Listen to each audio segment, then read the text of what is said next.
비문학 136부터 140쪽까지 먼저 푸세요.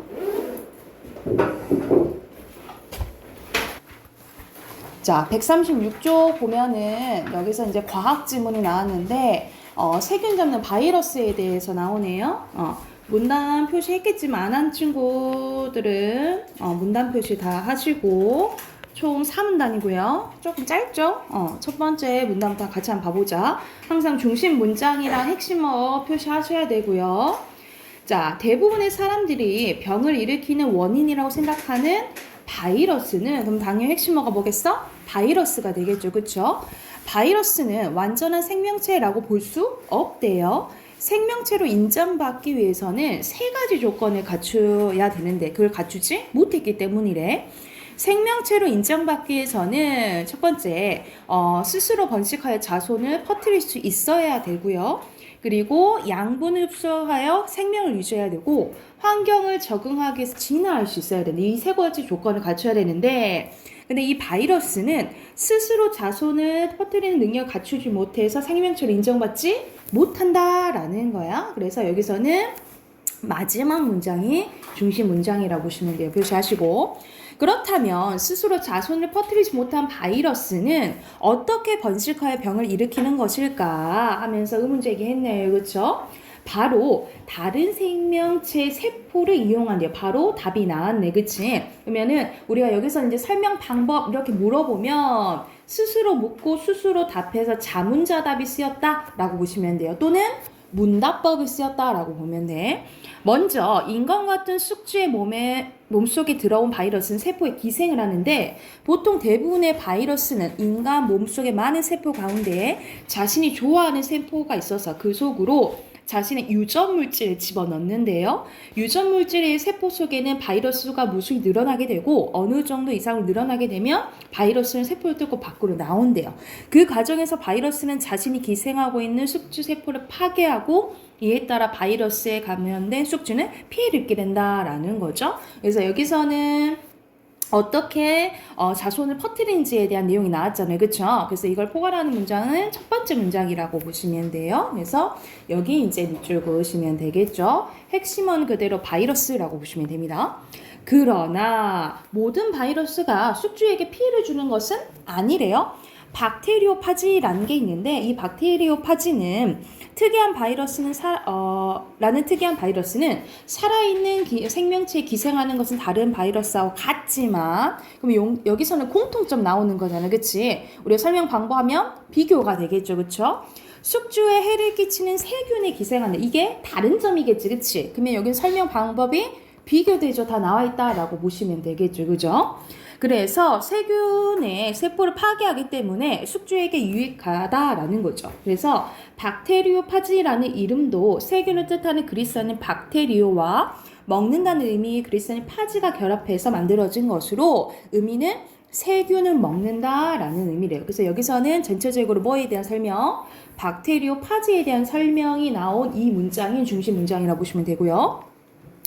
이런 박테리오파지를 이용한 자연치료 요법이 주목을 받으면서 박테리오파지와 관련된 연구는 최근 활발하게 진행되고 있는데 세균 잡는 바이러스가 인류의 건강에 기여하는 시대가 찾아온 것이다 하면서 연구가 잘 되고 있다라는 문장을 중심 문장이라고 보시면 되겠죠. 그대로 박테리오파지가 핵심어라고 보시면 돼요. 그러면 여기서는 바이러스가 있긴 한데 특히 해를 주지 않는 박테리오파지에 대해서 주된 내용이 여기가 더 나오잖아요. 그래서 중심 문단은 3, 4문단 중에 3문단이라고 보시면 돼요. 3문단이고 그리고 3문단은 어떻게 요약할 수 있냐면 세균에 밑에 써놓자. 세균에 기생하기 때문에 오히려 숙주를 파괴하지 않고 숙주에게 유익한 박테리오 파지에 대해서 얘기했다라고 보시면 되겠죠. 그래서 이렇게 요약할 수 있다라고 보시면 되고요.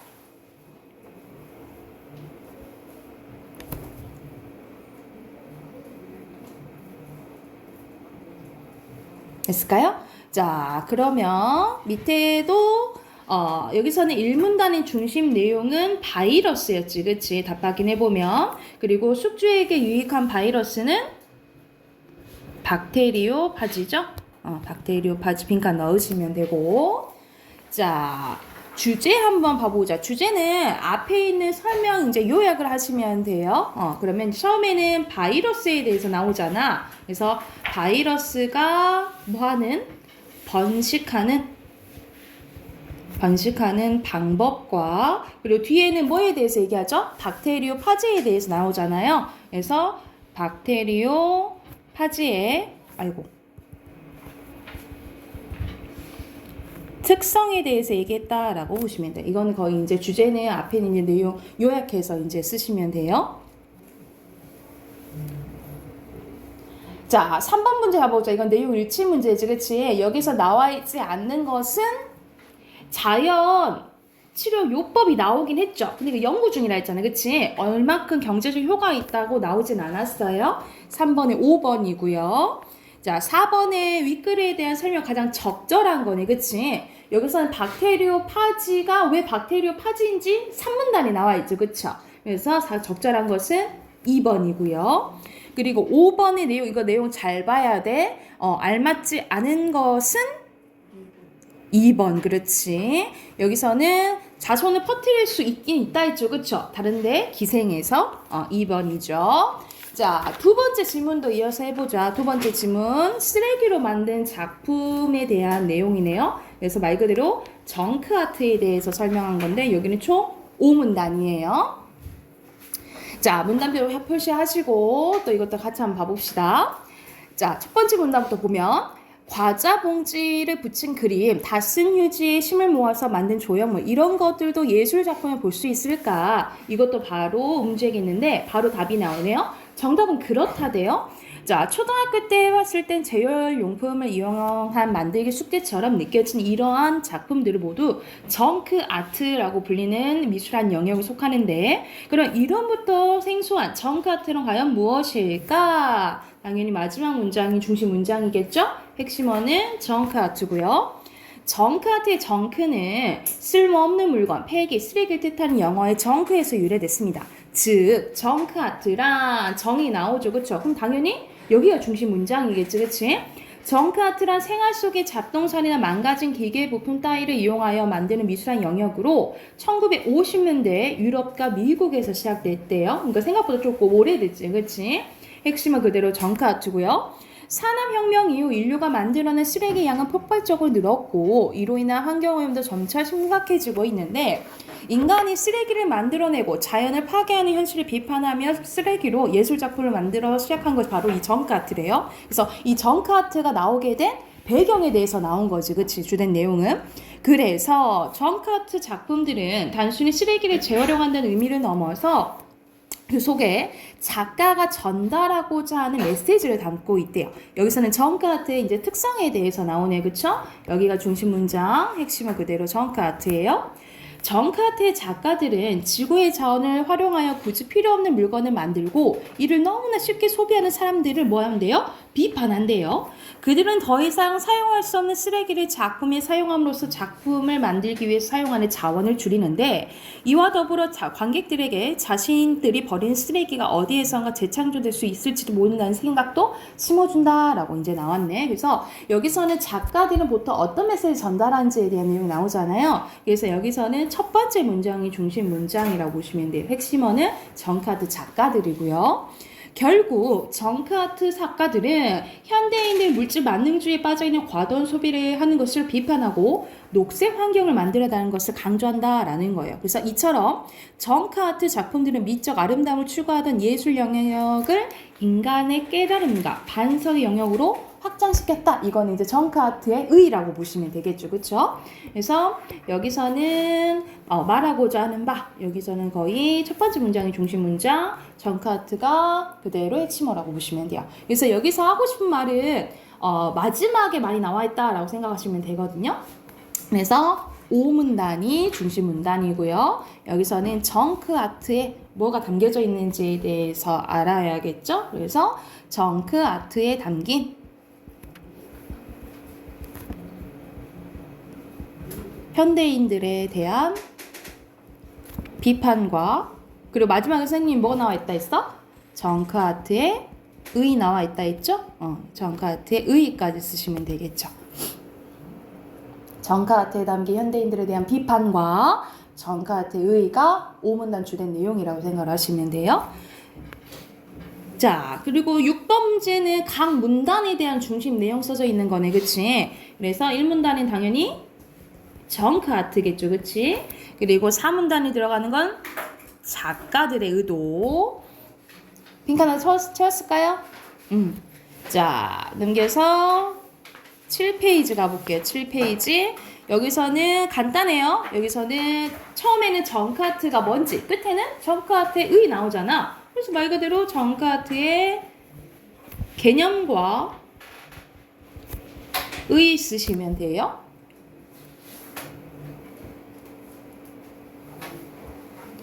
자, 8번 가보자. 8번에 여기도 이제 내용 일치 문제인데 여기서는 주된 내용이 환경을 생각해서 비판하는 거라 그랬잖아. 그치? 그러면 적절한 답은 5번. 그렇지. 5번이고요. 9번에는 아닌 거 고르는 거네. 단어의 뜻 나왔죠. 그치? 그리고 질문 던졌죠. 구체적인 시기 시작한데 1950년대라 나와 있잖아. 그치? 그리고 구체적인 예시, 단점은 안 나와 있네. 그치? 5번이고요. 자, 10번에 기억의 내용, 기억 어디 있어요? 기억은 3문단의 작가가 전달하는 메시지잖아요. 그쵸? 여기서는 아닌 것은 3번. 오케이. 라고 보시면 되겠죠? 뒤에 어휘 확인해 봅시다. 어휘 확인. 자, 1번의 순서대로 리을, 니은, 그리고 미읍, 디귿, 기억 이렇게 표시하시면 되겠죠.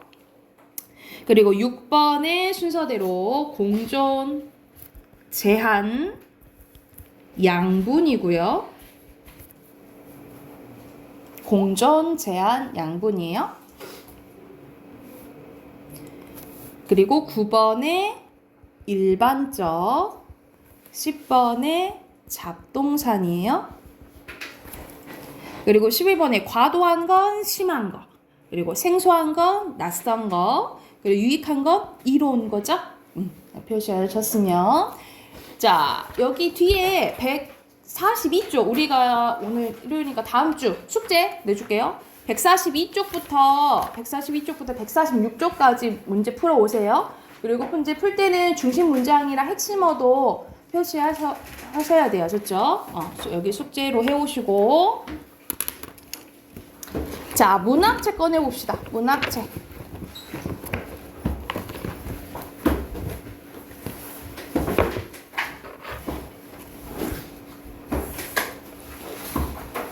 문학책 134쪽.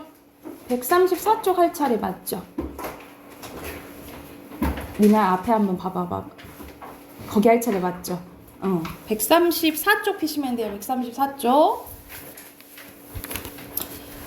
자, 거의 이제 교재가 이제 끝나가는데, 거의 우리가 이제 시험 대비가 우리가 기말고사는 선생님이 우리가 3학년들이 먼저 일찍 시험을 보거든요. 3학년들이 일찍 시험을 봐서 3학년들은 일찍 보는데 여러분은 좀 늦게 봐요. 저 기말인가요? 알아요. 똑같이 시험 대비 할 거예요. 네? 똑같이 시험 대비 할 거예요. 응? 위험하고 공부는 해야지. 하면 돼요. 어? 하면 돼요. 할 거야. 왜요? 해야 돼. 아니에요. 똑같이 할 거예요. 하면 돼요. 똑같이 할 거예요.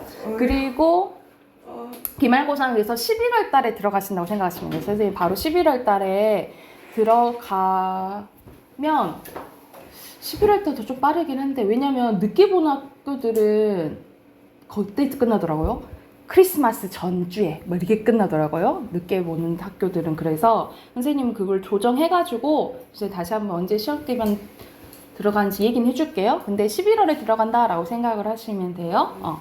그리고 이 교재가 거의 이제 끝나가는 대로 뭐 들어갈 거냐면 이게 원래 3학년 교재이긴 한데 3학년 교재치고는 이게 조금 쉽거든요.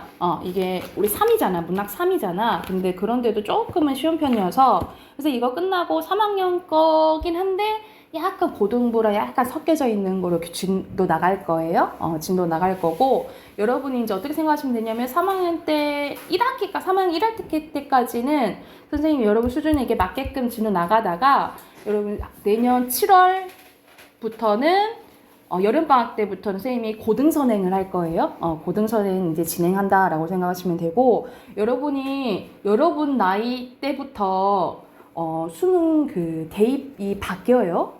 대입이 바뀌는데, 어떻게 이제 전체적으로 지금 확실한 건 아닌데, 지금 가정 시안이 나왔어요. 시안이 나오는데, 지금 3학년들은 전 걸로 하고, 여러분 때부터 새로운 걸로 이제 바뀌는데, 여러분 이제 수능은 만약 예를 들어서 대학 가려면 이제 수능을 봐야 되잖아요. 내신으로 갈 수도 있지만 수능을 봐야 되는데 뭔 체제로 바뀌냐면 여러분 지금 중학교 때 A, B, C, D, E 이잖아. 그걸로 이제 바뀌어요. 그러니까 원래 지금 수능이 9등급이거든요. 9등급으로 이렇게 나뉘어지는데 9등급이 5등급으로 바뀌어요. 9등급이 5등급이 막 바뀌고, 그러니까 말 그대로 어떻게 생각해보면 그러면 1등급이 엄청 많아지는 거 아니야? 이렇게 생각할 수 있잖아요. 비율을 따지면. 그런데 생각해보면 또 1등급을 따기가 더 어려울 수도 있는 거죠. 그렇지? 어떻게 생각해보면. 그리고 여러분이 지금은 어떠냐면 우리가 사회나 과학이나 여러분 영역에 맞게끔 2과목씩 골라서 시험을 봤어야 됐었어요. 그런데 사회도 통합, 의무적으로, 그리고 과학도 통합. 그러니까 여러분이 공부할 양이 더 많아졌다라고 생각하시면 돼요. 사회든 과학이든 다 해야 되는 거지.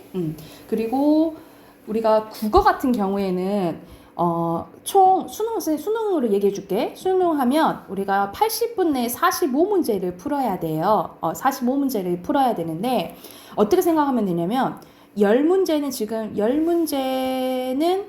그러니까 고등학교 1학년, 2학년을 우선 얘기해 줄게. 모의고사로 얘기해 줄게요. 1번부터 10번까지는 화법과 장문이라고 보시면 돼요. 화법과 장문이 뭐냐면 우리가 말하기, 듣기, 상황. 그리고 말하기, 듣기, 쓰기, 상황 문제가 나온다라고 생각하시면 되고, 그리고 11번부터 15번이 문법 문제예요.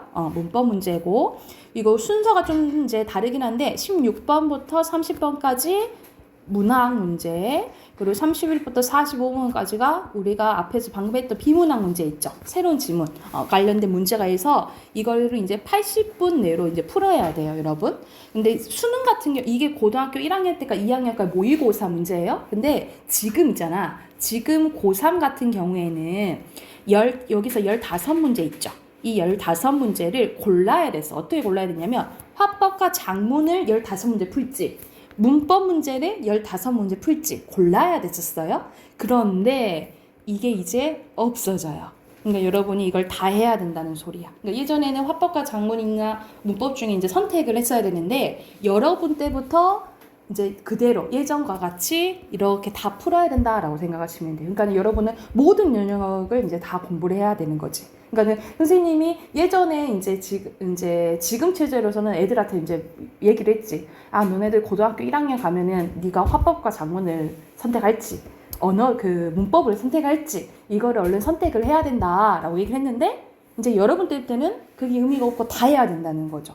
다 이제 원래 다 해야 된다라고 생각을 하시면 돼요. 그래서 지금 여러분은 어차피 이제 바뀐 걸로 수능을 보니까 상관이 없는데 지금 3학년은 있죠. 여러분 한 1년 선배들은 재수하면은 조금 힘든 거지.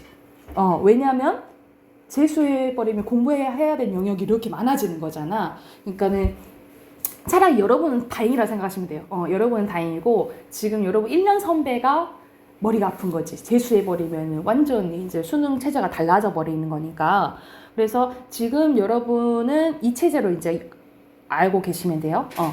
언어 영역은 국어는 이 체제로 간다. 그래서 뭐든요. 지금 우리가 조금씩 하잖아. 우리가 그래서 선생님이 문학 조금, 문법 조금, 비문학 조금 맨날 이제 같이 하는 거잖아. 그치? 그래서 여러분이 이제 모든 영역을 조금씩 해서 다 이제 해야 된다라고 생각을 하시면 돼요. 그래서 이거 이제 알려주려고. 왜냐면 저번 주에 이 시안이 나왔거든요. 그래서 아무래도 이대로 지금 발표한 대로 아마 좀 진행이 될 것 같아요.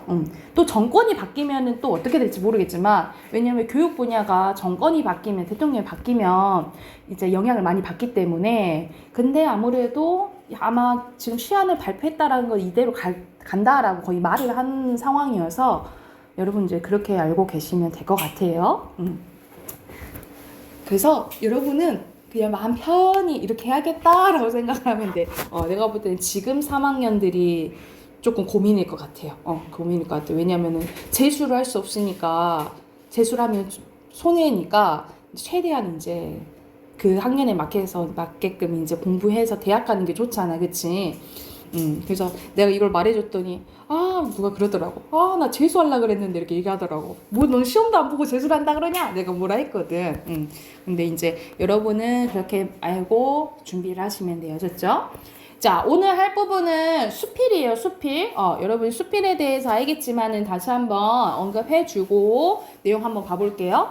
여기서는 이제 100번 김구의 100번 일치예요. 그래서 이거는 자신의 인생에 대해 쓴 자서전이라고 보시면 됩니다. 그래서 여러분 자서전도 수필이라고 알고 계시면 돼요. 그래서 수필은 여러분의 자신의 경험을 자유롭게 쓴 형식이잖아요. 그치? 그래서 여러분이 수필은 특성을 가장 알고 계시면 돼요.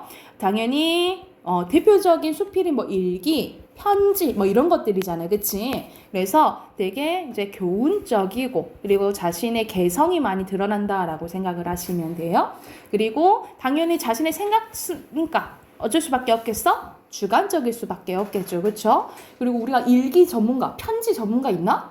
아니잖아. 누구나 쓸 수 있잖아. 그래서 비전문적이라고 보시면 되고 그리고 우리 주변에 잡다한 것들을 다 기록할 수 있다라고 보시면 돼요. 민준이 똑바로 앉고 허리 펴고 그래서 그걸 신변잡기적이라고요. 신변잡기적. 그리고 형식이 없는 무형식이라고 보시면 됩니다. 그래서 이런 대표적인 특성을 알고 계시면 돼요. 자, 그러면 한번 내용 바로 가볼게요. 여기서는 제목에 대해서 먼저 설명이 나오는데 보면 백범일지는 백범 김구와 자신의 삶을 돌아보며 쓴 자서전이 나와 있죠. 독립운동할 때와 그 이후의 행적에 관해 서술하고 있다. 일지는 그날그날의 일을 적은 기록인 일지와 다른 것으로 왜냐하면 한자가 틀리죠. 그렇죠? 훌륭하고 높은 지족라는 의미이며 여기서는 알려지지 않는 이야기를 기록했다라는 의미로 볼 수 있대요. 그래서 이 의미로 알고 계시면 되겠죠. 그치? 그럼 이제 내용 한번 봐볼게.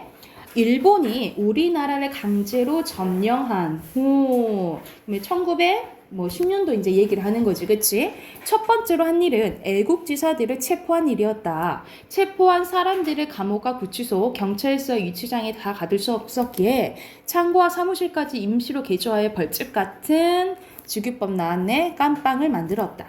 1911년 정월은 언제야? 이런 정월 대보름 들어봤지? 정월은 언제니? 30일? 아니에요. 보름달 뜨는 거야.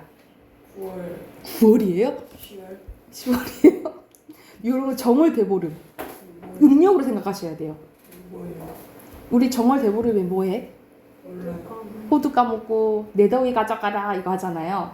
여름이에요. 여름이냐고요? 겨울이에요.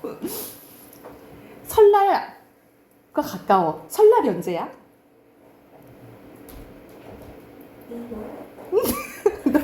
너네 양력으로 한 자꾸 1, 2월 달에 한 설날이었던 것 같은데 이렇게 기억하죠?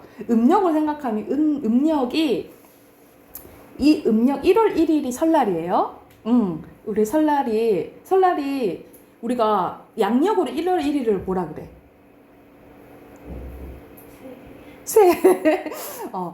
민준아, 1월 1일을 뭐라고 하는지 아니? 양력으로 1월 1일을 신정이라고 해요. 신정이라 하고 음력으로 1월 1일 설날을 구정이라고 해요. 그러니까 우리 예전에는 음력으로 셌었는데 우리가 서양식으로 이제 바뀌다 보니까 1월 1일을 세잖아. 그래서 1월 1일 신정이라고 새로 신정이라고 음력으로 이제 1월 1일을 구정이라고 하는 거예요. 근데 우리가 이제 연휴 때 쉬는 설날을 이제 구정이라고 한다는 거죠. 그리고 정월 대보름은 1월 15일이야. 15일, 우리가 15일 간격으로 보름달이 뜨고 지고 하잖아요. 그치? 그래서, 여기서는 1월 15일이라고 생각하시면 돼요. 여기서 나는, 백범이지 글쓴이 자신이겠죠. 그쵸? 황해도 일대 민족주의자들을 모두 잡아 가두고자 하는 일제에 체포되어 감옥에 수감되었다. 나는 우리나라를 빼앗기기 전 위태로운 나라를 구하기 위한 사업에 온 힘과 정성을 다하지 못한 죄를 지금에 와서 받게 된 걸 생각했다. 그리고 이와 같은 어려운 때를 당하여 내가 지켜야 할 신조가 무엇인지 깊이 생각하였다라는 거죠. 내가 지킬 게 뭘까? 이거에 대해서 생각했다 이 말이에요. 그때 당시에. 나는 신문실로 끌려가 8차례에 걸쳐 갖가지 신문을 당했다. 외놈들은 신체적 고문을 가혹하게 하는 것은 기본이었고 반항할 경우 음식을 반으로 줄이거나 굶기기도 했다. 때로는 점잖게 대우하는 척하면서 회유하는 교묘한 방법을 쓰기도 했다. 나는 신체적인 고문을 얼마든지 견딜 수 있었다. 외놈들이 제 뜻대로 되지 않아 발악하며 고문할 때는 저절로 울분이 솟구쳐 저항하며 인내했다. 그렇지만 굶기거나 온화하게 우대하는 척하면서 그들 편에 끌어들이는 고문은 정말 참기 어려웠고 오히려 이게 육체적인 이런 고문보다 이게 뭐 하려고 정신적으로 괴롭히는 거 있잖아. 이게 더 힘들었다라고 얘기를 하는 거예요.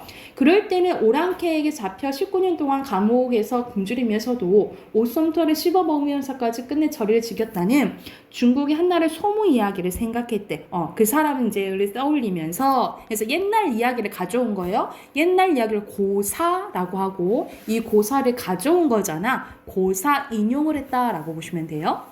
또한 허기진 몸으로 고문당하면서 몸은 욕보일 수 있을지언정 내 정신을 빼앗길 수 없다라고 소리쳤던 전날의 기계를 생각하기로 했다라는 거죠. 그러니까는 이러한 고사를 생각하면서 견뎠다라고 얘기를 하는 거야. 그렇게 버티는 와중에 공판이 열렸고 나는 15년형을 선고하고 서대문 감옥에 옮겨졌는데 서대문 감옥에 있는 동안 일본의 왕과 그의 처가 사망하면서 형량이 5년으로 줄었대요. 그곳에서 그럭저럭 3년여를 지내고 남은 길가는 2년이 남았는데 이때부터 나는 다시 세상에 나가 활동할 수 있을 것이라는 확실한 신념이 생겼다라는 거죠. 그래서 나가서 이제 뭔가 나라를 위해서 뭔가 할 수 있겠다라는 이제 마음을 갖게 된 거야. 그리하여 세상에 나가면 무슨 일을 할까 반나주로 생각했대. 외놈들은 그런 날을 그들이 주인이 된 땅에서 곤란을 벌여야 할 큼직한 돌이라고요. 무무리돌이라 불렀다라는 거. 그러니까 눈의 가시였다라는 거지, 그렇지? 왜냐하면 김구가 사람들한테 영향력이 크니까 그리고 얘가 뭔가 하려고 하니까 눈의 가시였다는 거예요. 나는 외놈들이 나를 거추장스러운 무무리돌 취급하는 것이 나를 두려워하는 것이라 생각했기 때문에 오히려 기뻤다라고 이제 나오네요. 그러나 감옥에서 외놈들에게 가전학대와 모욕을 당한 애국지사 중에는 세상에 나가서 오히려 그들에게 순종하며 사는 자들도 있었다. 그러니까 견디다가 뭐 하는 거야? 변절자들이 생겼다라는 거지, 그치? 그것은 뭉우리또이 다시 세상이라는 바다에 던져지면서 단단히 굳어있던 의지가 석회같이 뿌옇게 흐려진 것 같다라는 거죠. 주규법 나왔네, 그치? 그러니까는 오히려 같이 막 이제 나라를 위해서 힘쓰는 사람이 변절해 버리면 얼마나 그 영향력이 크겠어, 그치? 그러니까는 같이 일했던 사람이 변해버리고 하면은 되게 힘이 빠지겠죠. 김구 입장에서는 그래 상황이 많았다 이 말이야. 그렇기 때문에 나는 다시 세상에 나가는 데 대한 걱정이 갑자기 들었대. 만일 나 역시 흑부연 석회질을 뿜은 뭉우리돌이라면 차라리 만기 이전에 깨끗한 정신을 품은 채 그냥 죽는 편이 낫지 않을까 생각도 했대. 나도 만약 변해버리면 어쩌지? 그래버리면 차라리 나 죽는 게 나을 것 같은데? 이런 생각을 했다 이 말이야. 그리하여 나의 굳은 의지를 다지는 결심을 표시로 이름을 구라고 하고 호를 백범이라 고쳐 동지들에 알렸대. 그러니까 자신의 신념을 알리기 위해서 다지기 위해서 이름과 호를 바꿨다라는 게 여기 주된 내용이라고 생각을 하시면 돼요. 그러면 옆에 핑칸 이제 넣고 해당하는 문제 한번 풀어볼게. 자, 여기서는 이름과 호를 바꿨다 했죠, 그치? 빈칸 호고요. 그리고 고사를 가져오는 거 뭐라 했다 했죠? 인용이라 했지, 그치? 고사 인용 빈칸 넣으시면 되고. 그리고 배경은 당연히 언제예요? 그렇지, 일제 강점기 때고요. 그리고 여기 소재는 글쓴이 김구의 삶과 신념에 대해서 얘기했다라고 보시면 돼요. 그리고 서술은 자신의 일생을 되돌아보면서 쓰는 거잖아요. 그치? 과거를 회상하면서 쓰는 거잖아요. 그걸 뭐라고 하냐면 회고라고 해요. 그래서 회고적 서술이 나와 있다라고 보시면 됩니다. 여기가 됐을까요? 그러면 해당하는 문제 풀게요. 135쪽부터 138쪽까지 문제 푸시면 돼요. 네, 마시고 오세요. 답 확인해 봅시다. 자, 1번에 알맞지 않은 거 몇 번? 3번. 왜 감형됐죠? 그 천왕이랑 그치, 그렇지. 그리고 2번에 그럴 때는 5번. 그리고 3번에는 뭉우리돌이죠. 그리고 뭐 하기 위해서요? 자신의 굳은 의지를 다지기 위해서 이렇게 쓰면 되겠지. 자, 138쪽 어휘 볼게요.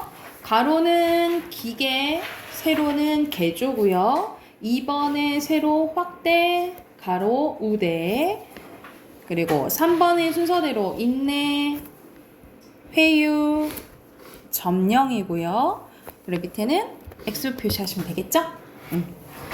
그래서 여기서는 이제 수필이 끝나고 다음 시간에 이제 갈래복합 할 거예요. 갈래복합이 우리가 고전 시가 아니 고전 수필 이렇게 섞일 때도 있거든요. 그러니까 우리가 이제 고등학교 가면 모의고사에 나오면 시랑 공통점 나올 때도 있지만 시랑 수필이랑 나올 때도 있거든요. 그거 관련된 문제 다음 주에 풀게요. 자, 문법 꺼내 봅시다.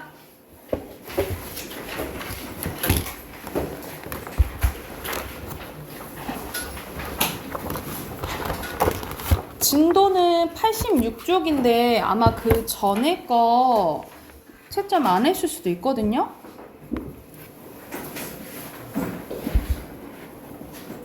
미나야, 전에 거 한번 봐볼래요? 그치, 채점 안 돼 있죠. 몇 쪽부터 안 돼 있어요? 83쪽.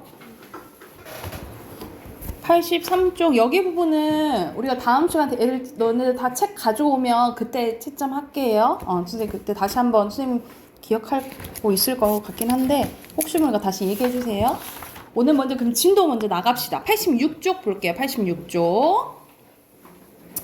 자, 여기 86쪽은 우리가 문법에서 가장 기초가 되는 부분이라고 생각을 하시면 돼요. 우리가 말을 하는 게 말로 하는 것도 그렇고 쓰는 것도 언어잖아요. 그치? 언어의 기본적인 특성이 관련된 건데 이게 보통 우리가 1학년 때 나와요. 여러분 중학교 1학년 때 이제 한 친구도 있을 거고 아니면 이제 학교 선생님에 따라서 이제 그 뛰어넘을 수도 있는데 이게 이제 가장 언어의 기본적인 부분이고 내용이 쉽거든요. 그래서 금방 한번 해보게. 자, 언어입니다. 우리가 언어는 여기는 안 나와 있네. 언어는 뭐로 이루어져 있냐면 의미와 밑에 나와 있네요. 형식으로 이루어져 있다라고 생각하시면 돼요. 의미와 형식인 거야. 그러니까 예를 들어서 자, 이게 전하고자 하는 내용이라고 보시면 돼요. 우린 이걸 뭐라고 불러요? 나무라고 부르잖아. 그치? 이게 형식이라고 보시면 돼요. 그래서 이 둘의 관계는 자, 첫 번째 자의성에 대해서 나오는 건데 우리가 이걸 나무라고 부른 것은 우연히 부르게 됐다라는 거야. 그러니까 예를 들어서 시연이 이름이 지금 시연이지만 시연이가 아니고 시안이가 될 수도 있고 시원이가 될 수도 있었다라는 거지. 그러니까 시연이가 된 거는 우연히 그렇게 됐다라고 생각을 하시면 돼요. 그래서 자의성이란 뭐냐면 언어의 의미와 형식에는 필연성이 있어 없어? 필연성이 없다라는 거지. 그러니까 이걸 나무라고 부른 거 우연히 부르게 된 거지 꼭 나무라고 부를 필요는 없다라는 소리예요. 그래서 하나의 대상을 나타내는 말수는 처음부터 한 가지로 정해져 있는 것이 아니라 각 언어를 쓰는 사람들끼리 임의대로 정한 거다라고 보시면 돼요. 그래서 이렇게 의미는 하나지만 뭐 나무, 무, 그리고 뭐 기, 트리 이렇게 다양하게 부를 수 있다라는 거예요. 그래서 의미와 형식 사이의 관계가 필연적이지 않다라는 거 무슨 성이라 한다고? 자의성이라고 한다라고 보시면 돼요. 자의성이고요. 그러면 근데 우리는 이걸 나무라고 뭐 한 거야? 사람들끼리 약속을 한 거야. 그거 관련된 걸 뭐라 하냐면 사회성이라고 해요. 사회성은 우리가 한 사회에 속한 사람들의 사이에 사회적 약속이므로 개인이 함부로 바꿀 수 있다 없다? 없다라는 거야. 그러니까 우리는 나무를 나무라고 약속했어. 근데 나무를 문화라고 부르면 알아먹어 못 알아먹어? 못 알아먹어요. 그래서 사회성을 지키지 않으면 어떤 문제가 생기냐면 사람들과의 원활한 의사소통하기 어렵다라고 보시면 돼요. 개인이 함부로 바꾸면 돼? 안 돼? 안 된다라고 보시면 돼요. 자, 그리고 세 번째는 역사성입니다. 우리가 시간의 흐름에 따라가 뭔가 다 변하지, 그치? 언어도 마찬가지라는 거야. 언어도 시간의 지남에 따라서 새로 생겨나기도 하고, 우리가 생기는 것을 생성이라고 해. 밑에 써놓자. 생성. 그리고 소리나 의미가 달라지기도 하고요. 달라지는 것을 변화라고 해요. 그리고 없어지기도 해요. 없어지는 것을 소멸이라고 한다라고 보시면 돼요. 그래서 언어가 새로 생기기도 하고 변하기도 하고 없어지기도 하는 것을 무슨 성이라고 해?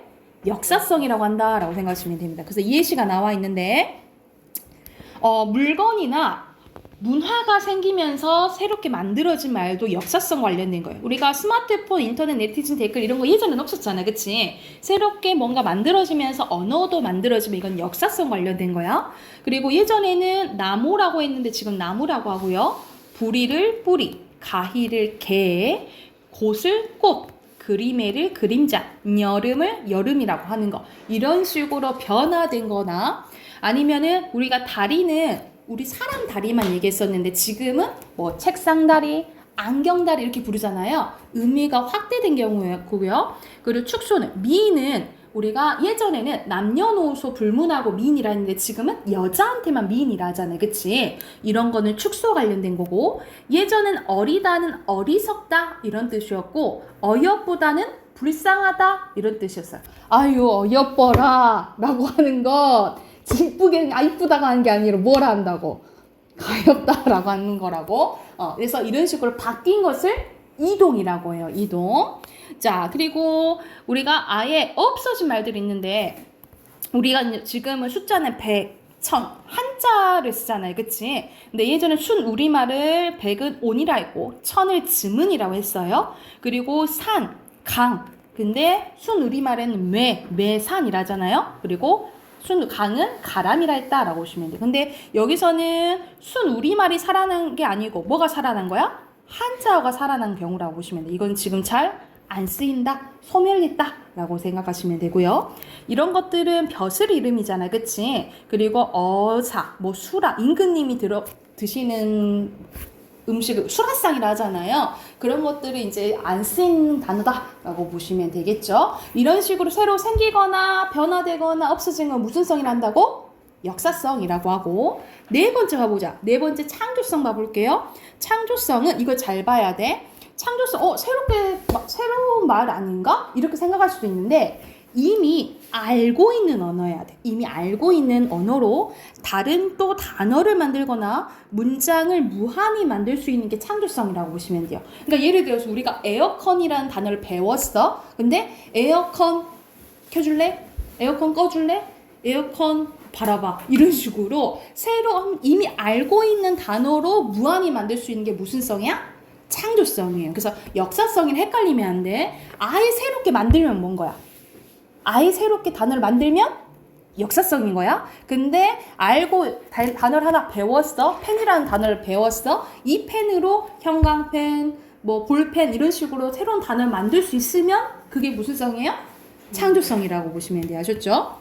그리고 우리 보통 이 네 가지가 나오는데 추가적으로 한번 다 볼게. 기호성이에요. 기호성은 의미와 말소리를 나타내는 기호 체계. 그러니까 이거를 나타내는 게 말소리잖아. 이거를 나타내기 우리 나무라는 말을 쓴다라는 걸 기호성이라고 하고요. 이건 잘 안 나와. 규칙성은 말 그대로 우리는 어순이 주어, 목적어, 서술어 순이잖아요. 그치? 근데 영어는 뭐야? 주어, 동사, 목적어 순이잖아요. 그치? 이렇게 어순이 다르잖아요. 그쵸? 이런 거 관련된 게 규칙성이라고 생각하시면 돼요. 근데 이거 두 개는 잘 안 나오고 우리가 방금 했던 자의성, 사회성, 역사성, 창조성 있죠? 이게 많이 나온다라고 생각을 하면 돼. 그러면 옆에 해당하는 문제 쭉 풀어볼게요. 87쪽부터 89쪽까지 문제 풀고 답 확인해 볼게요. 바로.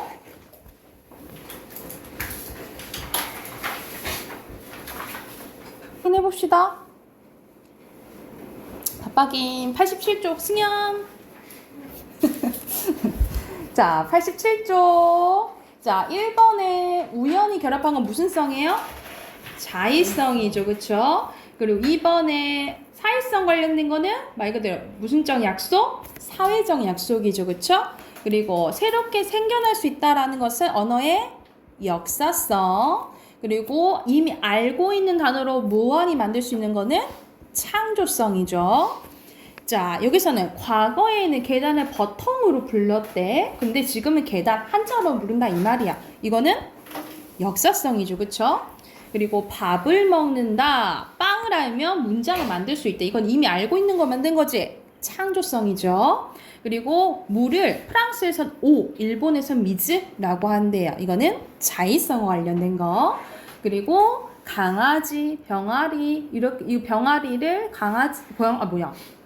병아리를 부르죠. 강아지라고 부른 거는 사회성을 지키지 않은 거죠. 그렇죠? 자, 여기서는 shorter, 길게 라고 하는 건 자의성 때문인 거예요? 네. 맞죠? 그리고 여기서는 역사적 측면에서 봤을 때 확장된 거예요? 아니요. 그러면요? 줄어든 거 아니에요. 하나만 지니. 없어진 거지, 그치? X예요. 자, 1번에 알맞지 않은 거 몇 번? 4번. 4번. 한 번 정해진 것은 변하지 않는다 라는 건데 변해요. 예를 들면 우리가 예전에는 자장면만 표준어였어. 자장면. 그런데 사람들이 하도 뭐라고 발음해?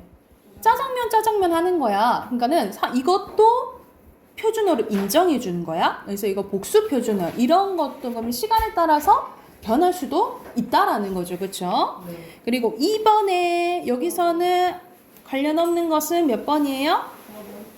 4번. 여기서는 역사성 관련된 거죠. 그치? 역사성과 관련된 거. 1번은 맞죠? 네. 그치? 2번도 새롭게 만들어진 거니까. 맞지? 3번에는 이거는 뭘 지키지 않는 거야? 사회성 관련된 거. 그치? 3번이 답이네.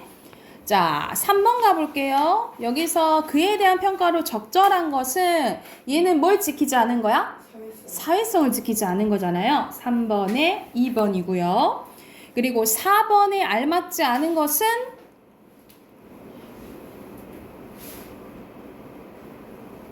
자, 여기서는 말소리 맞죠? 개?